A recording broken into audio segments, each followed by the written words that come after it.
एक दिन सुबह सुबह जब सूरज की किरणें जंगल के घने पेड़ों के बीच से छनकर नीचे आ रही थी, जंगल में एक हलचल मच गई। जंगल के बीचों बीच स्थित सबसे पुराना और विशाल वृक्ष, जिसे जीवन वृक्ष कहा जाता था, उसकी शाखाएं अचानक सूखने लगी। उसकी पत्तियां, जो कभी चमकदार हरी थीं, धीरे धीरे पीली पड़कर जमीन पर गिरने लगी। सिंहराज, जो कि जंगल का राजा था, एक ऊंची चट्टान से ये सब देख रहा था।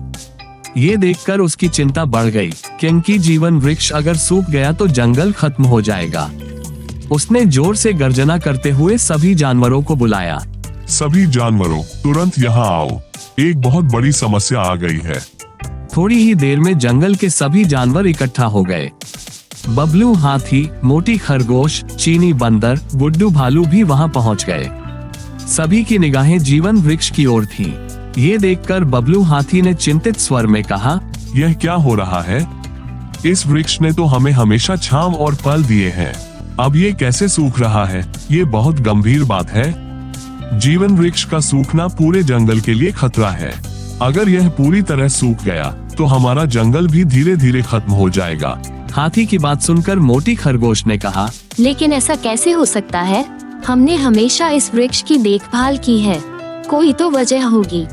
सभी जानवर आपस में चर्चा कर रहे थे, लेकिन कोई भी नहीं समझ पा रहा था कि वृक्ष अचानक क्यों सूखने लगा। तभी चीनी बंदर ने कुछ सोचते हुए कहा, यह एक खास वृक्ष है, हमें इसे बचाने के लिए कुछ सोचना होगा, वरना हम सब खतरे में पड़ जाएंगे। तभी सिंहराज ने गहरी सोच के बाद एक निर्णय लिया।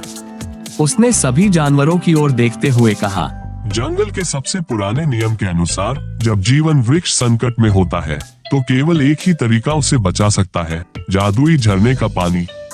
सभी जानवर आश्चर्यचकित हो गए। उन्होंने इस जादुई झरने के बारे में सुना तो था, लेकिन किसी ने कभी उसे देखा नहीं था।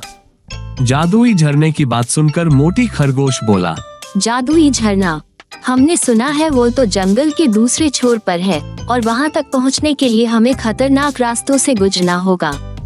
वहाँ जंगली नदी, ऊंचे पहाड़ और घने अंधकार वाली गुफाएं हैं।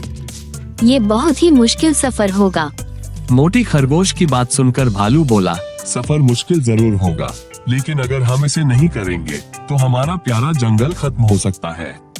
हमें हिम्मत दिखानी होगी। कुछ पल की चुप्पी के बाद सिंहराज ने कहा, मैं जानता हूँ कि रास्ता कठिन है, लेकिन हमें इसे पार करना ही होगा। हम सब एक टीम है और अगर हम एकजुट होकर चलेंगे तो कोई भी बाधा हमें नहीं रोक सकेगी। कौन हमारे जंगल को बचाने के लिए मेरे साथ है? मैं तैयार हूँ, हमें इस काम को करना ही होगा। मैं जंगल को सूखते हुए नहीं देख सकता। बबलू हाथी ने भी सहमति में अपना विशाल सिर हिलाते हुए कहा, मैं भी चलूंगा, हम साथ में कुछ भी कर सकते हैं। और मैं तो मस्ती के बिना रह ही नहीं सकता। खतरे का सफर मजेदार होगा। मैं थोड़ा सुस्त हूँ, लेकिन आप सबके साथ हूँ। हमारी एकता ही हमारी ताकत है। हम सब साथ मिलकर इस मुश्किल सफर पर चलेंगे और अपने जंगल को बचाएंगे। सभी जानवरों ने एक दूसरे की हिम्मत बढ़ाई और जीवन वृक्ष को बचाने के लिए सफर की तैयारी शुरू कर दी।